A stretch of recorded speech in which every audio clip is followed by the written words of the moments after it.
Welcome to Bonehead Weekly Fun Size. And tonight we're going to be talking about the fake writers in movies. That's right, fake authors, people who do not exist, but movies are built around them or movies about them. Who wants to go first, James or me? James, I'll let you go first. Oh, well, if I'm going first, I mean, I think the one that immediately comes to mind for me is always Sutter Kane. Damn it, James, it's mine. It's the only one I got. Oh, well then you do Sutter Kane, I'll do another one because I'll do the other one that immediately came to mind was Paul Sheldon.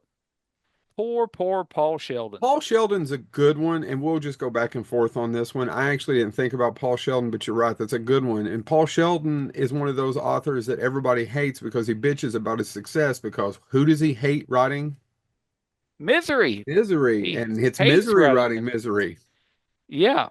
Yeah, and so I think that's what makes him compelling though is that if you follow authors, if you don't just read, but if you actually follow authors, it's amazing how many authors grow to hate their creation.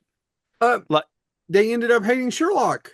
yeah, I was about to say that's actually the example I was going to give. Sir Arthur Conan Doyle killed off Sherlock because he was tired of writing Sherlock. I didn't know that actually. Yeah, yeah, but he had to bring him back because people would not leave him alone. And who do we And talk about today? That Sir Arthur Conan Doyle. It goes hand in hand with Sherlock still. yeah, yeah, well, and I mean, you can say, oh, yeah, wrote The Lost World, and he wrote a lot of other stuff, and they're good, but there's not a museum dedicated to The Lost World. No, mine is Sutter Kane, and I'll just talk about. I mean, it's to me, it's the John Carpenter's not last good movie, but his last close to masterpiece. And it's Oh, everything about that movie clicks. everything about that movie clicks. It's basically a Lovecraft movie, only Lovecraft is never spoken. And In the Mouth of Madness is a wonderful movie. New Line Cinema cut the budget two-thirds through the movie. They ended up dumping it. It was never really got the attention it deserves. Sam Neill is fantastic in that movie. That's one of those where it's hard to imagine anybody else in it. He's just good and he carries the damn thing. And it's actually really well shot. It's Carpenter got to that whole dissolve thing later in his life. He does it quite a bit in Vampires that Goes to Mars, and there's not a lot of that in it. It's just clean, looks awesome, has David Warner and a great John Glover role in it. Yeah. Do you read Sutter Kane, Chad? Yeah, yeah. Okay, first, Joe, I got to be honest with you. I'm very disappointed when you said that that was the only one you had It is off the top of because my head. I had three right off the bat that I thought you were instantly going to have. So I'm going to go with my first pick. I got to go Mort Rainey, Secret Window. Oh, that's a Oh, that's a good good one. one. That's another Stephen Johnny King one. Johnny Depp's character in Secret Window, who play. It's honestly probably one of my favorite Johnny Depp characters in a movie. He just plays such a Weasley slime ball. Yeah. You And don't like Mordecai?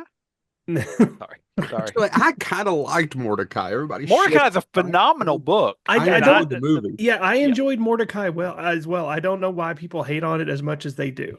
I don't understand. I get that Gwyneth Paltrow's in it, and it instantly deducts points on me for me because Gwyneth Oh Paltrow's well, in it. I know people that love the book series question the movie. I don't. I haven't. It's Well, not great, but it's not the worst thing I've seen. Yeah, no, I don't understand why people hate on it. Yoga hosers, yes, Bad.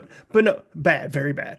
But no, I mean, I just loved his portrayal as a struggling writer trying to write a novel in this cabin, and he's just damaged. Um, and you stole my the story. other, I do got to do a special shout out because I also thought Joe would bring up Thad Beaumont, Dark That's a Half. good one. That's another Stephen King one. He writes a lot about writers. Those are good, but it's really hard for me to top.